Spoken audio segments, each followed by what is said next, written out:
আবাসিক এলাকার ভাড়ার বাসায় থাকেন। বিষয়টি জানতে রিয়া জর্দারকে আমি কল দেওয়ার পর এই নিয়ে আমার সঙ্গে ব্যাপক বাকবিতণ্ড হয় শামীম ইসলামের। এই সময় শামীম জানান তিনি রিয়া জর্দারকে বিয়ে করেছেন। শ্রদ্ধেয় কলম সৈনিকবৃন্দ, আমার স্বামীর এমন সব অনৈতিক বিষয় জানতে পারার পর থেকে সে আর কখনো আমার কাছে আমাদের বাড়িতে ফিরে আসেননি। থাকেন প্রতারণা সহ অসংখ্য মামলার আসামি, অনৈতিক কর্ম ও মাদক ব্যবসার সঙ্গে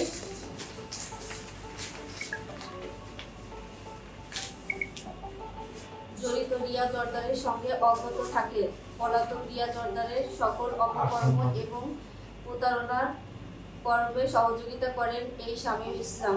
প্রিয় জাতির বিবেক, আপনাদের সমীপে জানাচ্ছি যে আমার ঘর ভেঙে দেয়া রিয়া জর্দারের সব অপকর্মের সহযোগী, একাধিক বিয়ে, প্রতারণা ও শামীম ইসলামের বিচারের দাবিতে বাংলাদেশ পুলিশের মহাপরিদর্শকের কাছে চিঠি দেই।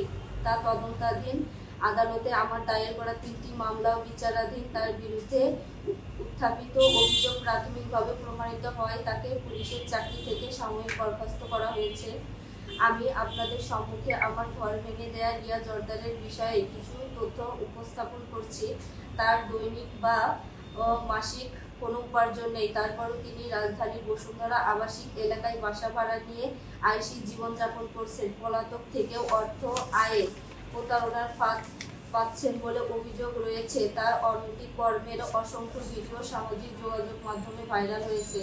শ্রীপুর থানার সাবেক ওসি জব্বার ইসলামের সঙ্গে তার অনৈতিক সম্পর্ক তোলপাড় ছিল মাগুরা। রিয়া জর্দারের বিরুদ্ধে যাত্রাবাড়ী থানায় গাঁজা বহনের মামলা, শ্রীপুর থানায় প্রতারণার মামলা, ভাটারা থানায় অসংখ্য অভিযোগ রয়েছে। আমি এখন রিয়া জর্দার এবং শামীম ইসলামের মৃত্যুতে আতঙ্কিত, জীবন নিয়ে শঙ্কিত। আমি দেশের বর্তমান প্রধান উপদেষ্টা, স্বরাষ্ট্র উপদেষ্টা এবং আইন শৃঙ্খলা বাহিনীর কাছে আমার জীবনের নিরাপত্তা দেওয়ার দাবি জানাচ্ছি। একই সঙ্গে রিয়া জর্দার ও শামীম ইসলামের বিরুদ্ধে উত্থাপিত সকল অভিযোগের তদন্তপূর্বক কঠোর আইনগত ব্যবস্থা গ্রহণের দাবি জানাচ্ছি। সংবাদ